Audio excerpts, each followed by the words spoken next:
నమస్తే, welcome to T-SAT channel. ఉపాధ్యాయ అర్హత పరీక్షకు సంసిద్ధతలో భాగంగా మనం చైల్డ్ డెవలప్మెంట్ అండ్ పెడగాగికి సంబంధించి అభ్యసన అన్న అంశంలో అభ్యసన సిద్ధాంతాల గురించి తెలుసుకుంటూ ఉన్నాం. అభ్యసన సిద్ధాంతాల్లో ప్రధానంగా మనకి సంసర్గవాద సిద్ధాంతాలు అంటే ప్రవర్తనావాద సిద్ధాంతాలని, గెస్టాల్ట్ సిద్ధాంతాలు లేదా అంతర్దృష్టి అభ్యసనానికి సంబంధించిన సిద్ధాంతాలు, నిర్మితి సిద్ధాంతాలు, ఆ తర్వాత పరిశీలన సిద్ధాంతాలన్న విభాగాల్లో మనకి రకరకాల అభ్యసన సిద్ధాంతాలు కనిపిస్తాయి. ఆ కోవలో భాగంగా ఇప్పుడు మనం సాంఘిక అభ్యసన సిద్ధాంతం అంటే ఏమిటి, దాన్ని ఎవరు ప్రవేశపెట్టారన్న విషయాల్ని తెలుసుకుందాం. ఆల్బర్ట్ బండూరా అనే కెనడా దేశానికి చెందినటువంటి మనోవైజ్ఞానికుడు సోషల్ లెర్నింగ్ సిద్ధాంతము అంటే సాంఘిక అభ్యసన సిద్ధాంతం అన్న భావనని ప్రవేశపెట్టాడు. అయితే ఇందులో ఆయన సైకలాజికల్ మోడలింగ్ అన్నటువంటి గ్రంథం ద్వారా ఈ విషయాన్ని మనకు తెలియజేస్తూ ఉన్నారు. పిల్లలు తమ చుట్టూ ఉన్నటువంటి పరిసరాల్లో వ్యక్తులను పరిశీలించడం ద్వారా కొన్ని అంశాలను నేర్చుకునేటువంటి ప్రయత్నం చేస్తారు. అయితే ఆల్బర్ట్ బండూరా ఏమంటాడంటే, తాము పరిశీలించేటువంటి వ్యక్తులు మంచి నైపుణ్యాలు లక్షణాలు కలిగి ఉన్న వాళ్ళైనప్పుడు అవి అడాప్ట్ చేసుకోవడానికి వాటిని నేర్చుకోవడానికి అవకాశం ఉంది అంటారు. అందుకని సాంఘిక అభ్యసన సిద్ధాంతాన్ని పరిశీలన అభ్యసనం అని, ప్రాతినిధ్య అభ్యసనం అని, అనుకరణ అభ్యసనం అని వేరువేరు పేర్లతో పిలవటం కూడా జరుగుతుందన్నమాట. కాబట్టి సాంఘిక అభ్యసనము అని అనగానే మన చుట్టూ ఉన్న పరిసరాల్లో ఉన్న వ్యక్తులను పరిశీలించడం ద్వారా వారిలో ఉన్న గుణగణాలను మనం అనుకరించి నేర్చుకునే ప్రయత్నం చేయడం అన్నటువంటి అర్థంలో మాట్లాడుకోవాలన్నమాట. అయితే ఈయన రాసినటువంటి పుస్తకాల్లో సోషల్ లెర్నింగ్ థియరీ అన్నది, social learning and personality development, psychological modelling అన్న గ్రంథాల ద్వారా ఆల్బర్ట్ బండూరా సాంఘిక అభ్యసన సిద్ధాంతం గురించి మనకి తెలియజేస్తున్నారు. అయితే తమ చుట్టూ ఉన్నటువంటి సంఘటనలను మనుషులను పరిశీలించి వాటిని పునరుత్పత్తి చేయడం ద్వారా ప్రవర్తనలో శాశ్వతమైనటువంటి మార్పును తెచ్చుకునే ప్రక్రియని మనం సాంఘిక అభ్యసనం అని చెప్పి అంటాం. కాబట్టి వ్యక్తులందరినీ పరిశీలిస్తాం, సంఘటనల్ని పరిస్థితులని కూడా చూసి వాటిలో మనకు నచ్చినటువంటి ఉపయోగపడతాయి అనుకున్నటువంటి అంశాలను తీసుకుని వాటిని సాధన చేస్తాం. తద్వారా మనకి ఒక అభ్యసనం అన్నది జరుగుతుందన్నమాట. అయితే ఈ పరిశీలన చేయడం ద్వారా నేర్చుకోవడం అన్న భావనని మొట్టమొదటి ప్రవేశపెట్టినటువంటి వారు మిల్లర్ మరియు డీలార్డ్ అనేటువంటి శాస్త్రవేత్తలు. వాళ్ళు సామాజిక అభ్యసన అనుకరణ అన్న ఒక గ్రంథాన్ని రాశారు. ఆ గ్రంథంలో మొదటిసారి ఈ భావన వచ్చింది. అయితే తరువాత దాన్ని ఆల్బర్ట్ బండూరా ఒక బోధనాభ్యసన సిద్ధాంతంగా మార్చారనమాట. పిల్లలకి అనుకరించడం అనేది ఒక సహజాతం. అంటే సహజంగానే పిల్లలు పెద్దవాళ్ళని చూసి మాట్లాడడం, నడవడం, ఎలా ప్రవర్తించాలన్న విషయాలని చేస్తారు. అలాగే అనుకరించడంలో భాష, వేషధారణ, ఆచార వ్యవహారాలు, ఆ సంఘంలకు ఉండేటువంటి నియమాలు, కట్టుబాట్లు, ఆచార వ్యవహారాలు ఇవన్నీ కూడా అనుకరణ ద్వారానే అభ్యసించడం జరుగుతుంది అని మనకు తెలుసు. అయితే కౌమార దశలోకి వచ్చినప్పుడు పిల్లలు ఏం చేస్తారంటే వ్యక్తి పూజ అన్నటువంటి ఒక లక్షణాన్ని అలవాటు చేసుకుంటారు. తమకు నచ్చినటువంటి సినిమా నటులు లేదా క్రీడాకారులని చూసి వారిలాగా ఉండడానికి ప్రయత్నం చేస్తారు. వారిలాగా వస్త్రధారణ, వారిలాగా నడవడం ఇలాంటివన్నీ కూడా గమనించవచ్చు అన్నమాట మనం. కాబట్టి ఇలాంటి పరిశీలన చేసేటువంటి సందర్భంలో అసలు మానసికంగా ఎలాంటి ప్రక్రియలు జరుగుతాయనన్న చూసినప్పుడు పిల్లలు తాదాత్మీకరణ భావన అన్నదాన్ని పెట్టుకుంటారు. అంటే తాదాత్మీకరణం చెందడం అనేది ఒక రక్షక తంత్రం ద్వారా కూడా మనం నేర్చుకున్నాం. వర్తమాన అంశాలని ఏవైతే వాళ్ళకి బాగా నచ్చుతాయో, ఇష్టంగా అనిపిస్తాయో అలాంటి వాటిని స్వీకరిస్తారు. కాబట్టి దానిలో తాము మమేకం కావడం అన్నది కనిపిస్తుంది. అంచేత తాదాత్మీకరణం అన్నది ఇక్కడ ఒక మానసిక ప్రక్రియ. అలాగే అంతరీకరణం అంటే కేవలం పరిశీలించడం మాత్రమే కాకుండా ఆ పరిశీలించినటువంటి వ్యక్తి యొక్క ప్రవర్తనాంశాలన్నింటినీ వీళ్ళు మానసిక వ్యవస్థలోకి తీసేసుకుంటారు. అంటే పూర్తిగా దాన్ని అన్వయం చేసుకుంటారు. ఉదాహరణకి ఒక సినిమా నటుడు అంటే ఇష్టం కలిగినటువంటి వ్యక్తి ఆ సినిమా నటుడిలాగా వస్త్రధారణ ఉండడం, భాష అలాగే ఉండడం, తర్వాత ఆయన చేసినటువంటి కార్యక్రమాలను ఇతను కూడా అమలు చేయడం ఇలాంటివన్నీ కనిపిస్తాయి. అలాగే తమకు నచ్చిన రాజకీయ నాయకుడు లేకపోతే స్వాతంత్ర సమరయోధుడు, శాస్త్రవేత్తలను కూడా వాళ్ళలో ఉండే గొప్ప అంశాలను తీసుకుని వాటిని పూర్తిగా అనుకరించే ప్రయత్నం చేస్తే దాన్ని అంతరీకరణం అంటారు. కాబట్టి ఈ పద్ధతిలో అంతరీకరణానికి చాలా పెద్ద ఉపయోగం ఉంటుంది. అయితే పరిశీలన పద్ధతి చేయాలి అని అంటే ఈ పద్ధతిలో నేర్చుకోవాలి అంటే మనకి మోటివేట్ చేసేటువంటి వాళ్ళు, ప్రేరణనిచ్చేటువంటి వాళ్ళు ఉండాలి. కాబట్టి ఇందులో ఎవరుంటారు? మనకి ప్రత్యక్షంగా కనిపించేటువంటి వ్యక్తులు ఉద్దీపన నమూనాలుగా పనిచేస్తారు. అలాగే వచ్చినటువంటి వ్యక్తులు ఇచ్చే సూచనలు సలహాలు కూడా మనకి బాగా ఉపయోగపడుతూ ఉంటాయి. అంటే కొంతమంది మనం ఎవరినైతే ఇష్టపడతామో అలాంటి వ్యక్తులు ఏం సూచనలు ఇస్తున్నారో వాటిని మనం పాటించడానికి సిద్ధంగా ఉంటాం. మీరు తరగతి గదిలో కొన్ని సందర్భాల్లో పాఠశాలల్లో పిల్లల్ని చూసినట్లయితే ఒక సబ్జెక్టు పట్ల లేదా ఒక సబ్జెక్టు బోధిస్తున్నటువంటి ఉపాధ్యాయుడి పట్ల ప్రత్యేక అభిమానాన్ని కలిగి ఉంటారు. వారు చెప్పినటువంటి పనులు సూచనలన్నీ తూచా తప్పకుండా పాటిస్తూ కనిపిస్తారు. అలాగే కొంతమంది రోల్ మోడల్స్ని పెట్టుకుంటారు. వీళ్ళు నాకు మాదిరి అని చెప్పేసి క్రీడల్లో అభిరుచి కలిగినటువంటి వాళ్ళు ఎవరైనా ఒక క్రీడాకారుని రోల్ మోడల్గా పెట్టుకుని అతనిలాగా ఆటలు ఆడాలి, అతనిలాగా పథకాలు సాధించాలి అని చెప్పి కోరుకుంటారు. అలాగే వృత్తిపరమైనటువంటి అంశాలు ఎవరైనా డాక్టర్లు, లాయర్లు ఇలాంటి వాళ్ళను కూడా రోల్ మోడల్గా పెట్టుకుని వాళ్ళలాగా ఉండడం కోసం పరిశీలన పద్ధతిలో పిల్లలు కృషి చేస్తారు అని చెప్పి ఇక్కడ తెలుస్తుంది మనకి. అయితే ఈ పరిశీలన పద్ధతిని అనుసరించడంలో కొన్ని సోపానాలు మనకుంటాయి. వాటిని అవధానము, ధారణ, నిష్పాదన, పునర్బలనం అంటాం. అవధానం అంటే పరిశీలిస్తూ ఉన్న సందర్భాల్లో ఏకాగ్రతతో ఉండడం, అలాగే చేసినటువంటి అంశాన్ని గుర్తుపెట్టుకోవడం, దానిని ఇతర సందర్భాల్లో ప్రదర్శిస్తే దాన్ని నిష్పాదన అంటాం. అలాగే పునర్బలనం చెందడం. పునర్బలనం అంటే మళ్ళీ మళ్ళీ చేస్తూ ఉంటే అక్కడ మనకి ఆ విషయం పట్ల సాధికారత రావడం అన్నది ఉంటుంది. కాబట్టి ఇక్కడ ప్రశ్న అడగడానికి అవకాశం ఉంది. పరిశీలన అభ్యసనంలోని 4 సోపానాల పేర్లు మనం గుర్తుపెట్టుకోవాల్సిన అవసరం ఉంది. అలాగే పునర్బలనం అన్న అంశాన్ని కొంచెం లోతుగా పరిశీలిస్తే ప్రత్యక్ష పునర్బలనం. ఒకవేళ ఏదైనా పని చేసినప్పుడు వెంటనే కానీ మనకు ఒక బహుమానం ఇచ్చినట్టయితే దాని వలన మళ్ళా నేర్చుకోవాలన్నటువంటి కోరిక కలుగుతుంది.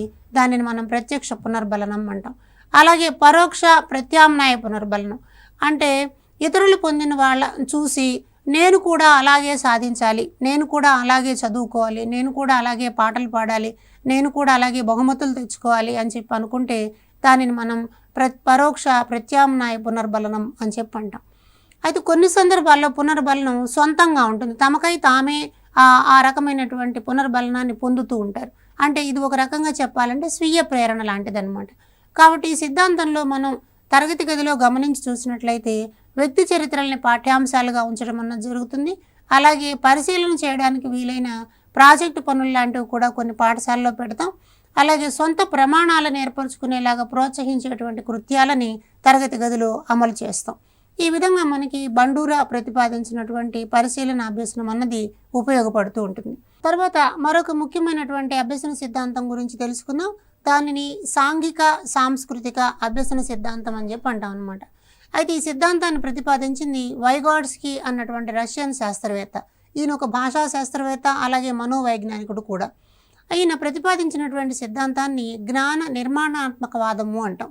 జ్ఞాన నిర్మాణము అంటే నాలెడ్జ్ కన్స్ట్రక్షన్ అంటాం. ఈ నాలెడ్జ్ కన్స్ట్రక్షన్ అనేది ఎలా వస్తుంది? స్వీయ అనుభవాల ద్వారా ఎవరికై వాళ్ళు జ్ఞానాన్ని నిర్మించుకోవడం అన్నది ఇక్కడ ప్రధాన అంశం. 2005 జాతీయ విద్యా ప్రణాళిక చట్టం మనకి విద్యారంగంలో సమూలమైనటువంటి మార్పులకు శ్రీకారం చుడుతూ ప్రవర్తనావాద సిద్ధాంతాల నుంచి జ్ఞాన నిర్మాణాత్మకవాద సిద్ధాంతాల వైపుకు పాఠ్యపుస్తకాలు, బోధనా విధానాలు మారాలి అని చెప్పి తెలియజేసింది. అయితే ఇక్కడ జ్ఞాన నిర్మాణం జరగడము అని అంటే ఇది ఒక సంజ్ఞానాత్మకమైనటువంటి అనుభవం. అంటే తన చుట్టూ ఉన్నటువంటి అనుభవాల ద్వారా జ్ఞానాన్ని పొందడం అన్నది ఇక్కడ కీలకం. కాబట్టి అనుభవాలను పరిశీలించుకుంటూ గత అనుభవాలను జోడించుకుంటూ తద్వారా వ్యక్తి నూతన జ్ఞానాన్ని సృష్టించేటువంటి ప్రయత్నం చేస్తాడు. అందుకని పియాజే చెప్పినటువంటి అంశాన్ని ఇక్కడ ఒకసారి అన్వయం చేసుకుని చూసామంటే పియాజే ఏమంటున్నాడు? అభ్యసనము అన్నటువంటిది వికాసాన్ని అనుసరిస్తుంది అని చెప్పి చెప్తున్నాడు. అంటే వ్యక్తికి వికాసం కలిగినప్పుడు, పరిణతి కలిగినప్పుడు అభ్యసనం కూడా దాని వెంబడే నేర్చుకోవడానికి పనికొస్తుంది అని నియత చాలక దశ, ఇంద్రియ ప్రచాలక దశ ఇట్లాంటి దశల ద్వారా మనం అభ్యసనకి వికాసానికి సంబంధం ఉంది అని పియాజే సిద్ధాంతంలో చూసాం. అయితే సంజ్ఞానాత్మక అభ్యసనము లేదా జ్ఞాన నిర్మాణాత్మక వాదం ప్రకారం చూసినప్పుడు వికాసము అభ్యసనాన్ని అనుసరిస్తుంది అంటారనమాట.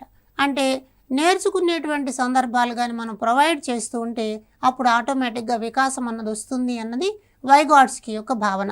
ఈ రెండు కూడా ప్రధానమైనటువంటి వాక్యాలు, జాగ్రత్తగా గుర్తుపెట్టుకోండి. అభ్యసనము వికాసాన్ని అనుసరిస్తుంది అని చెప్పినవాడు పియాజే, వికాసము అభ్యసనాన్ని అనుసరిస్తుంది అని చెప్పినవాడు వైగాట్స్కీ. కాబట్టి ఇక్కడ మనం వైగాట్స్కీ సిద్ధాంతంలో అభ్యసనం యొక్క ప్రాధాన్యత వికాసానికి సహాయపడేలాగా ఉంటుంది అని మనం అర్థం చేసుకోవాలి. కాబట్టి ఈ విషయాన్ని గమనించి చూసినప్పుడు జ్ఞాన నిర్మాణము అంటే మనం పూర్వంలో నేర్చుకున్నటువంటి అంశాలని లేదా గతంలో నేర్చుకున్నటువంటి విషయాన్ని లేదా జ్ఞానాన్ని ప్రస్తుతం నేర్చుకున్నటువంటి అంశాలతో జతపడి కొత్త జ్ఞానాన్ని తయారు చేయడం అంటాం. కాబట్టి జ్ఞాన నిర్మాణం జరగాలి అంటే ప్రతి వ్యక్తికి తప్పనిసరిగా గతంలో కొన్ని అనుభవాలు ఉండాలి. ఆ అనుభవాలను తరగతి గది ఉపయోగించుకోవాలి. ప్రస్తుతం తరగతి గది ఇచ్చేటువంటి అనుభవాల ద్వారా నూతన జ్ఞానం కానీ రాగలిగితే దానిని మనం జ్ఞాన నిర్మాణం అంటాం.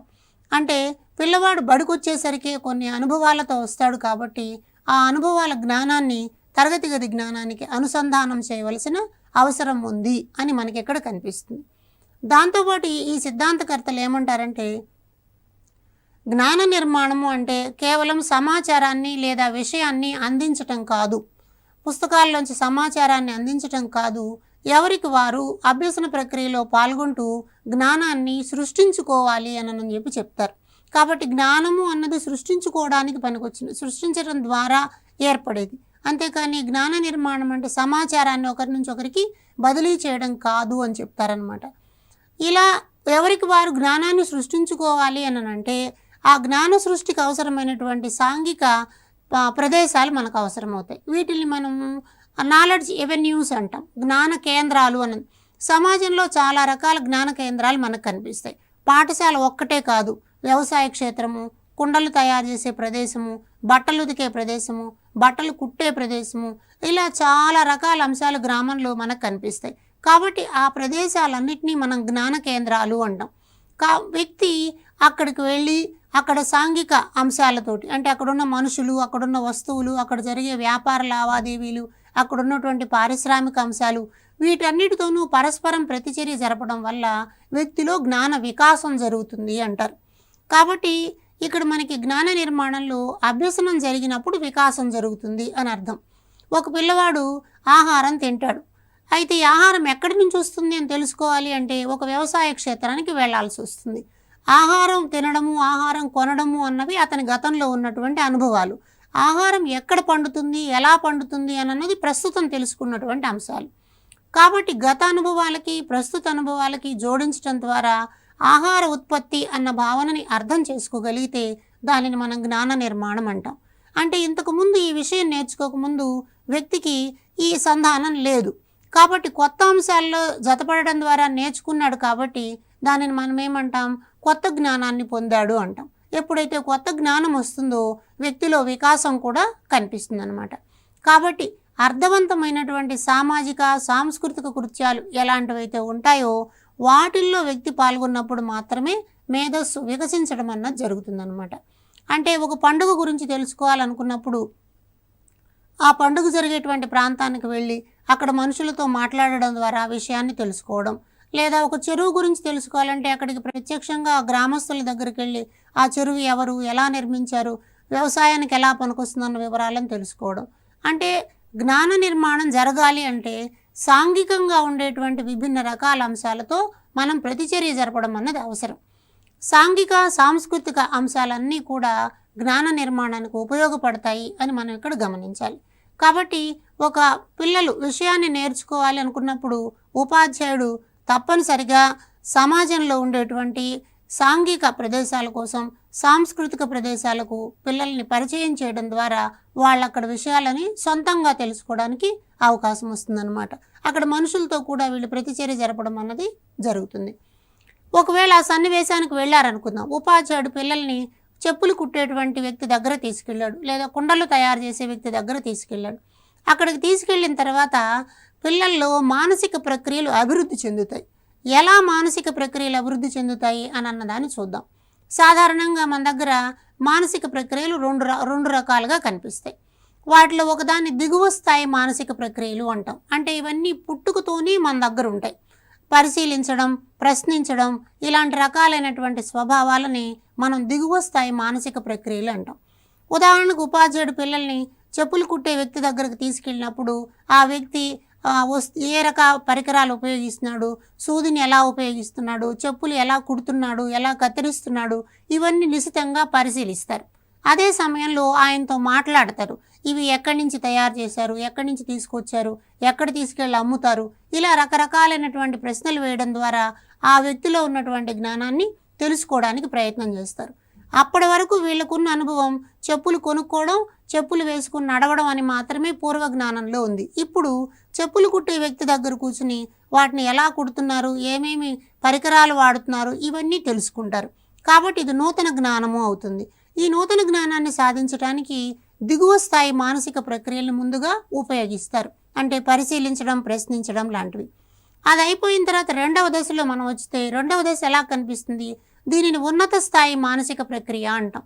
అంటే ఇతరులతో జరిపేటువంటి సంభాషణల వల్ల ఇలాంటివి మనకు వస్తాయి. వాటిల్ని మనం విశ్లేషణ, సృజనాత్మక ఆలోచన, వివేచన, విచక్షణ అని చెప్పి అంటాం. వీటిని హయ్యర్ ఆర్డర్ థింకింగ్ స్కిల్స్ అంటారు. ఈ హయ్యర్ ఆర్డర్ థింకింగ్ స్కిల్స్లో సేకరించినటువంటి సమాచారము, అనుభవాల ఆధారంగా సమాచారాన్ని విశ్లేషణ చేసి వీళ్ళు కొత్త జ్ఞానాన్ని పొందే ప్రయత్నం చేస్తారనమాట. కాబట్టి ఇందులో ఒక సృజనాత్మకమైన ఆలోచన ఉంటుంది. తార్కికంగా ఆలోచించగలుగుతారు. అనలిటికల్గా ఆలోచించగలగడం అన్నది ఇక్కడ దొరుకుతుంది. కాబట్టి ఈ హయ్యర్ ఆర్డర్ థింకింగ్ స్కిల్స్, ఉన్నత స్థాయి మానసిక ప్రక్రియలన్నీ కూడా మనకి ఈ రకపు అభ్యసనంలో కనిపిస్తాయి. కాబట్టి ఒక వ్యక్తి పాఠశాలలో కల్పించేటువంటి అభ్యసన సన్నివేశాలు అన్నప్పుడు ఆ సన్నివేశం ముందుగా దిగువ స్థాయి మానసిక ప్రక్రియల ద్వారా సమాచారాన్ని సేకరించడానికి పనికి రావాలి. మిగిలిన ఉన్నత స్థాయి మానసిక ప్రక్రియల ద్వారా సమాచారాన్ని విశ్లేషించి కొత్త జ్ఞానాన్ని ఆవిష్కరించడానికి పనికి రావాలి.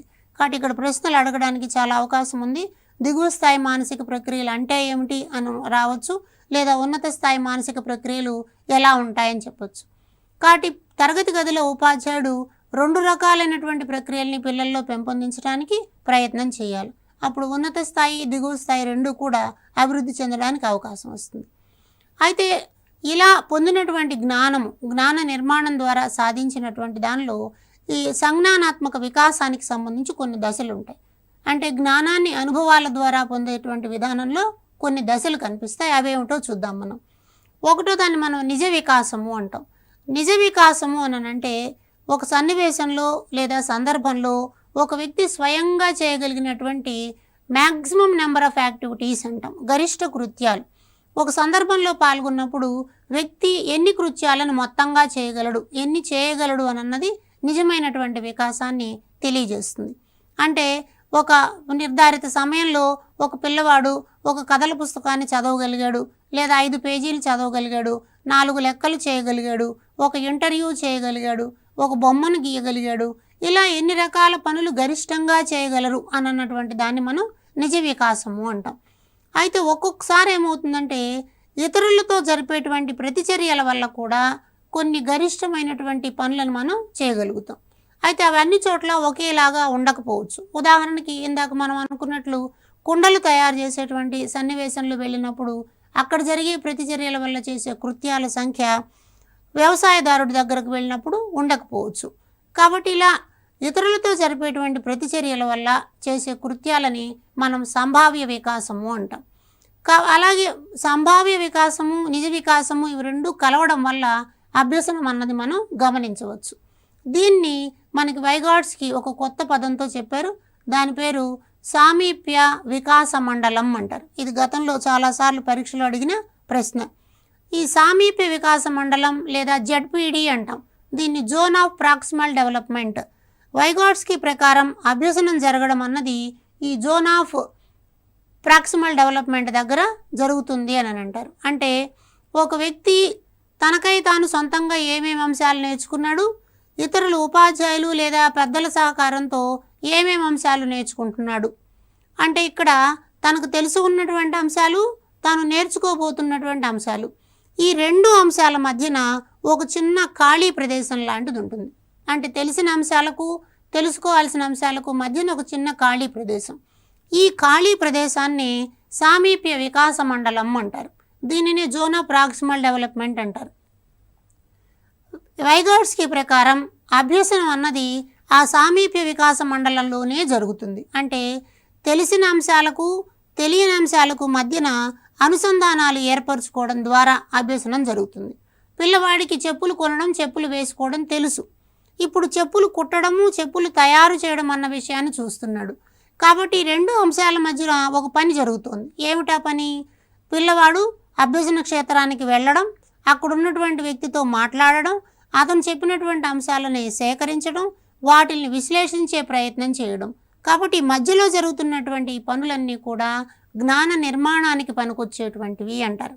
అంచేత ఈ సామీప్య వికాస మండలం అని ఏదైతే జోన్ ఆఫ్ ప్రాక్సిమల్ డెవలప్మెంట్ ఉంటుందో అక్కడ అభ్యసనం జరుగుతుంది అని అన్నది వైగాట్స్కీ యొక్క అభిప్రాయం.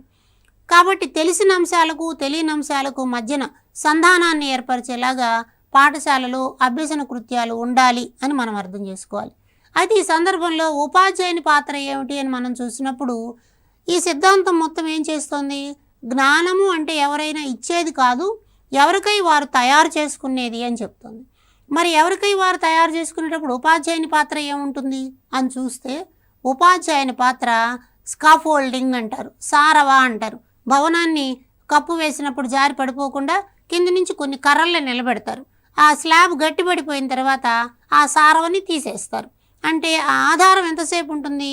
తనకై తాను స్థిరంగా నిలబడగలిగినంతసేపు ఉంటుంది. ఒక పందిరి మీదకి పాకేటువంటి మొక్కకి మనం ఒక చిన్న పుల్లనో కర్రనో ఉంచుతాం, దాన్ని అల్లుకుని అది పందిరి మీదకి పాకుతుంది. పాకిన తర్వాత ఇంక ఈ పుల్ల అవసరం దానికి అంతగా అనిపించకపోవచ్చు. స్కాఫోల్డింగ్లో కూడా ఉపాధ్యాయుడు లేదా పెద్దలు అభ్యాసుల కంటే అధిక జ్ఞానం కలిగినటువంటి వాళ్ళు ఎవరైతే ఉంటారో వాళ్ళందరూ అభ్యాసికి ఇచ్చేటువంటి సహాయాన్ని మనము ఈ మాదిరిగా చెప్తాం. కాబట్టి అభ్యాసికి అందించేటువంటి సహాయం ఏముంటుందో దానిని మనం జోన్ ఆఫ్ ప్రాక్సిమల్ డెవలప్మెంట్లో స్కాఫోల్డింగ్ లాగా చెప్తారనమాట. ఈ స్కాఫోల్డింగ్ ద్వారా పిల్లల్లో జ్ఞాన వికాసం అన్నది జరగడానికి అవకాశం ఉంది. అయితే వైగాట్స్కీ ఈ అంశాలను చెప్తున్నప్పుడు జ్ఞాన నిర్మాణము అని అన్నది అనుభవాల ద్వారా, ఇతరులను పరిశీలించడం ద్వారా, తమకంటే ఎక్కువ తెలిసినటువంటి వాళ్ళ నుంచి తెలుసుకోవడం ద్వారా ఇది జరుగుతుంది అని చెప్పే సందర్భంలో వైగాట్స్కీ భాషకు చాలా పెద్ద ప్రాధాన్యత ఇచ్చాడు. అంటే భాష ద్వారా విషయాన్ని నేర్చుకోవడం అన్నది జరుగుతుంది. కాబట్టి భాష ఎప్పుడైతే సమర్థవంతంగా వస్తుందో అది సంజ్ఞానాత్మక వికాసానికి దారితీస్తుంది అంటారు. అంటే విషయ సేకరణ, విషయ వ్యక్తీకరణల్లో భాష ప్రాధాన్యత చాలా ఎక్కువ అని మనకి వైగాట్స్కీ ద్వారా తెలుస్తుంది. అయితే మనకి పియాజే చెప్పినట్లుగానే ఇక్కడ కూడా వ్యక్తి యొక్క వికాసంలో భాషాపరమైనటువంటి అంశాలలో వైగాట్స్కీ కొన్ని ప్రధాన భావనలను తెలియజేస్తున్నాడు. వాటిలో ఒకదాన్ని సాంఘిక ప్రసంగము అంటున్నాడు. అంటే పిల్లలు భాష నేర్చుకునే క్రమంలో 2 సంవత్సరాల వయసప్పుడు ఇతరులతో మాట్లాడేటువంటి ప్రయత్నం చేస్తారు. అంటే 1-2 సంవత్సరాల పిల్లలు పెద్దవాళ్ళు పలకరిస్తే పలుకుతారు, వాళ్ళలాగా మాట్లాడడానికి వాళ్ళ నోరు వంక చూస్తూ అనుకరించడానికి ప్రయత్నం చేస్తారు. కాబట్టి 2 సంవత్సరాల పిల్లలు సాంఘికంగా తన ముందు కనిపిస్తున్నటువంటి వ్యక్తులు, కుటుంబ సభ్యులు, బంధువులు, సమాజంలోని ఇతర సభ్యులు ఎలా మాట్లాడుతున్నారు అని చెప్పి వాళ్ళు చేసేటువంటి మాటల్ని పరిశీలిస్తూ తాము కూడా అలాగే పలకడానికి ప్రయత్నం చేస్తారు. దీనిని మనం సాంఘిక ప్రసంగం అని చెప్పి అంటాం. అయితే 3 సంవత్సరాల వయసు వచ్చేటప్పటికి పిల్లలు ఏం చేస్తారంటే మాట్లాడడం నేర్చుకుంటారు. కాబట్టి వాళ్ళకై వాళ్ళు తమలో తాము మాట్లాడుకుంటూ ఉంటారు. దీనిని మనం అంతర్గత సంభాషణ అని చెప్పి అనొచ్చు, లేదా వ్యక్తిగత ప్రసంగం అని కూడా అంటారు. అంటే 3 ఏళ్ల పిల్లలు ఆటలు ఆడుకుంటూ వాళ్ళకై వాళ్ళే మాట్లాడుకుంటారు, ఒక్కళ్ళే కూర్చుని వాళ్ళకై వాళ్ళే మాట్లాడుకుంటూ ఉంటారు.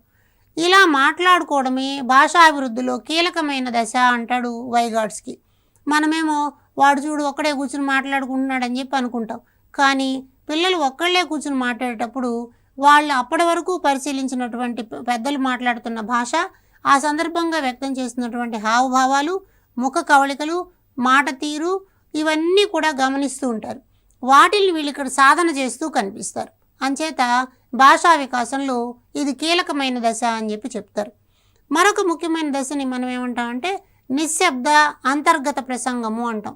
7 సంవత్సరాలు వచ్చిన తర్వాత పిల్లలు మాట్లాడడం పైకి ఉండదు, అదేముంటుంది అంతర్గతంగా కనిపిస్తుంది. దీనిని అంతర్గతంగా చేసేటువంటి ఒక ఆలోచన అని చెప్పి అంటాం. అంటే పిల్లలు బయట ప్రపంచాన్ని చూస్తారు, వాళ్ళు ఉపయోగిస్తున్నటువంటి భాషని అన్నిటినీ కూడా గమనిస్తారు, కానీ లోపల దాని గురించి ఆలోచిస్తూ ఉంటారు. ఇక్కడ ఎందుకు ఇలా మాట్లాడాడు, ఇక్కడ ఎందుకు ఇలాంటి పదాన్ని వాడాడు, వాడు వాడినటువంటి పదం యొక్క అర్థం ఏమిటి, ఇలాంటి రకాల అంశాలన్నీ కూడా నిరంతర అంతర్గత ప్రసంగంలో మనకు కనిపిస్తాయి. ఇవి 7 సంవత్సరాల పైనుంచి ఉన్నటువంటి పిల్లల్లో సాధారణంగా మనకి ఇవి కనిపిస్తాయి. కాబట్టి భాషా వికాసంలో సాంఘిక ప్రసంగము అని అన్నది 2 సంవత్సరాల వయసులో, వ్యక్తిగత ప్రసంగము అని అన్నది 3 సంవత్సరాల వయసులో, నిరంతర అంతర్గత ప్రసంగము అన్నది 7 సంవత్సరాల వయసులో కనిపిస్తాయి అని వైగాట్స్కి చెప్తున్నాడు. అయితే ఇలాంటి మన జ్ఞాన నిర్మాణపరమైనటువంటి అభ్యసన సన్నివేశాన్ని బడిలో ఉపయోగించాలి అంటే ఎలాంటి బోధనా విధానాలను మనం వాడాలన్నది చూద్దాం. కాబట్టి పాఠశాల స్థాయిలో వీటిని ఉపయోగించదగిన బోధనా విధానాల్లో ఒకటి పరస్పర బోధన అని అన్నాం. అలాగే రెండవది భాగస్వామ్య బోధన అంటాం. పరస్పర బోధన అంటే ఒక ఉపాధ్యాయుడు 2 లేదా 3 4 పిల్లల్ని దగ్గర పెట్టుకుని వారికి ఒక్కొక్కరికి సమాచారాన్ని చెప్తూ నేర్పుతూ వాళ్ళకు వచ్చినటువంటి సలహాలకి సరైనటువంటి పరిష్కారాన్ని చెప్తూ సూచనలు చేస్తూ జరిగే బోధనని పరస్పర బోధన అంటాం. అంటే కొంచెం మంది ఒక ఉపాధ్యాయుడికి కొద్దిమంది పిల్లలే ఉండడం వల్ల జరిగేది. అలాగే భాగస్వామ్య బోధన, ఇది పార్టిసిపేటరీ అప్రోచ్ అంటాం. ఆ విషయం నేర్చుకోవడంలో ఉపాధ్యాయుడు విద్యార్థులు ఇద్దరూ కూడా సంసిద్ధులుగా ఉన్నట్లు కనిపిస్తారు. అంటే ఇద్దరూ కలిసి అక్కడ పనిచేస్తారు. తద్వారా భాగస్వామ్య బోధన అన్నది జరుగుతుంది. అంటే షేరింగ్ ఆఫ్ థాట్స్ అన్నమాట. పిల్లలు బడికొచ్చేసరికి కొన్ని అనుభవాలను కలిగి ఉంటారు కాబట్టి ఆ అనుభవాలను పంచుకోవడానికి సరైనటువంటి వేదికగా భాగస్వామ్య అభ్యసనం అన్నది కనిపిస్తుంది. ఈ పార్టిసిపేటరీ అప్రోచ్ వలన కలిగే మరొక లాభం ఏమిటి అని అంటే అన్ని అంశాలను పిల్లలతో చర్చించడానికి, పిల్లల అభిప్రాయాలను తీసుకోవడానికి, తద్వారా నిర్ణయాలను తీసుకోవడానికి అవకాశం అన్నది వస్తుందన్నమాట. కాబట్టి ఇలాంటి బోధనా విధానాలు మనకి పియాజే వైగాట్స్కి ప్రతిపాదించినటువంటి అంశానికి ప్రాధాన్యతగా కనిపిస్తాయి. అలాగే మరొక అభ్యసన సిద్ధాంతాన్ని చూసే ప్రయత్నం చేద్దాం. ఇది జిరోమ్ బ్రూనర్ ప్రతిపాదించినటువంటి బ్రూనర్ బోధనా సిద్ధాంతము అంటారు. ఈ బోధనా సిద్ధాంతాన్ని మనం శిక్షణ సిద్ధాంతం అని పిలుస్తాం, ఆవిష్కరణ అభ్యసనం అని కూడా అంటాం. ఈయన ఒక గ్రంథం రాశాడు, దానిని ద ప్రాసెస్ ఆఫ్ ఎడ్యుకేషన్ అంటాం. ప్రతి వ్యక్తిలో కూడా ఆలోచించుకునేటువంటి సామర్థ్యం ఉంటుంది కాబట్టి బోధనకి పరిపక్వత అవసరం లేదు అని జిరోమ్ బ్రూనర్ చెప్పారు. కానీ మనకి ప్రవర్తనవాద సిద్ధాంతాలన్నీ ఏముంటున్నాయి, పరిపక్వత ఉంటేనే బోధన జరుగుతుంది అంటాడు. ఈయనేమంటాడంటే అభ్యసనం జరగడానికి కావలసింది జ్ఞానం, అనుభవాలు. ఈ జ్ఞానానికి అనుభవాలకి మధ్యన ఒక అనుసంధానం ఏర్పాటు చేస్తే అభ్యసనం జరిగిపోతుంది అంటారు. అందుకని బ్రూనర్ ఏం చెప్తాడంటే ఏ విషయాన్నైనా ఏ వయసు వారికైనా బలవంతంగా బోధించవచ్చు అంటారు. అంటే విషయం ఏదైనా సరే, వయసు ఏదైనా సరే వారి స్థాయికి తగినట్టు బోధించవచ్చు అని అన్నది ఇక్కడ కనిపిస్తుంది. కాబట్టి అభ్యసనకి ప్రాధాన్యత అంశాలు ఏంటి, వాడికి నేర్చుకోవాలన్న ఆసక్తి ఉండాలి, కుతూహలం ఉండాలి. ఇవి రెండు ఉన్నప్పుడు ఏ విషయాన్నైనా నేర్చుకుంటాడు అని చెప్పి అంటారు. కానీ గతంలో మనకు అభ్యసన సిద్ధాంతాలు వయసుకు తగిన సామర్థ్యానికి తగినదిగా ఉండాలని గతంలో నేర్చుకున్నాం. అయితే బ్రూనర్ మాత్రం ఏమంటాడు, అభ్యసనం అంటే అది వ్యక్తి అనుభవాలకు సంబంధించినది, జ్ఞానానికి సంబంధించింది కాబట్టి ఎవరికైనా ఏదైనా నేర్పచ్చు అన్నది ఇక్కడ అంశం. ఈ ఎవరికైనా ఏదైనా అన్న విషయం మీద చాలాసార్లు పరీక్షల్లో అడిగారు. కాబట్టి ఆ స్టేట్మెంట్ చెప్పినటువంటి వాడు జిరోమ్ బ్రూనర్. కాబట్టి స్వీయ అభ్యసనానికి ఎక్కువ ప్రాధాన్యత ఉండడం అన్నది దీనిలో ముఖ్యమైన విశేషం. అయితే ఈ సందర్భంలో ఉపాధ్యాయుడు ఎలా ఉండాలి, కేవలం ఒక పర్యవేక్షకుడుగా, సలహాదారుడుగా ఉండాలి. కాబట్టి ఇక్కడ ఏ అంశం బోధిస్తామన్న దానికన్నా ఏ పద్ధతిలో బోధిస్తామన్నది ముఖ్యమైనటువంటి అంశం. ఇక్కడ కూడా ఇన్స్ట్రక్షన్ స్కాఫోల్డింగ్ అన్న జరుగుతుంది. కాబట్టి సరైనటువంటి బోధనా పద్ధతిని ఉపయోగించడం ద్వారా పిల్లలు నేర్చుకోవడానికి అక్కడ మనం అవకాశం కల్పిస్తాం. అయితే ఇలా నేర్చుకోవాలి అంటే అక్కడ అంతర్గత ప్రేరణ అన్నది చాలా అవసరం. అయితే వ్యక్తిలో బాహ్య ప్రేరణ కన్నా నాకై నేను నేర్చుకోవాలన్న అంతర్గత ప్రేరణ ఒకవేళ వ్యక్తిలో కలిగితే అది దీర్ఘకాలికంగా అభ్యసన చేయడానికి అవకాశాన్ని కల్పిస్తుంది. కాబట్టి పిల్లల శక్తి సామర్థ్యాలకు తగినటువంటి ప్రాధాన్యతనిస్తూ ఆ అంశాలను బోధించేటువంటి ప్రయత్నం చేస్తున్నప్పుడు ఇక్కడ ఒక వాక్యం మనకు చాలా బాగుంటుంది. లక్ష్య శిఖరంపై అడుగులు పడినప్పుడే పండుగ. ఇది కూడా మనకి గతంలో చాలాసార్లు పరీక్షల్లో అడిగారు. ఈ స్టేట్మెంట్ ఏంటి, నేను విజయం ఎప్పుడైతే సాధిస్తానో అప్పుడు నేను ఆనందంగా ఉంటాను అని అర్థం అన్నమాట.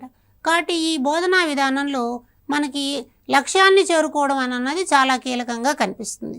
కాబట్టి ఈ రకపు అంశంలో ఉపాధ్యాయుడు పర్యవేక్షకుడుగా ఉంటూ బోధనా సోపానాలను పాటించాలి. ఇలా పాటించాలి అంటే సంసిద్ధత అన్నది చాలా అవసరం. ఏమేమి సంసిద్ధత ఉండాలి? శారీరకంగా, మానసికంగా సంసిద్ధత అన్నది చాలా అవసరం. అలాగే విషయాన్ని కూడా తెలిసిన విషయం నుంచి తెలియని విషయం వైపుకు తీసుకురావాలి. దీనిని అనుసరించడానికి మనం బోధనలో 3 రకాల పద్ధతులు వాడతాం. అంటే ఆటపాటల ద్వారా వాడతాం. దీనిని మనం ప్రాథమిక స్థాయిలో చేస్తాం. దీనిని నటనా పద్ధతి అంటారు. కొంచెం వయసు వచ్చిన తర్వాత అవసరానికి అనుగుణంగా మ్యాపులు, చార్ట్లు, పోస్టర్లు ఇలాంటివి ఉపయోగిస్తూ విషయాన్ని నేర్పితే దానిని చిత్రపట పద్ధతి అంటాం. ఇంకా కొంచెం వయసు వచ్చిన తర్వాత అమూర్త భావనలను కూడా నేర్చుకోగలుగుతారు. అంటే రకరకాల గుర్తులు, సంకేతాలు, సూత్రాలు, నియమాలు ఇలాంటివన్నీ కూడా నేర్చుకోగలుగుతారు. కాబట్టి 3 రకాలైనటువంటి క్రమ పద్ధతిలో బోధన చేయాలి అని అంటారు. అదేవిధంగా అంతర్గత ప్రేరణకి ప్రాధాన్యతనిచ్చేలాగా బోధన జరగాలి అని అన్నది మనం గమనిస్తాం.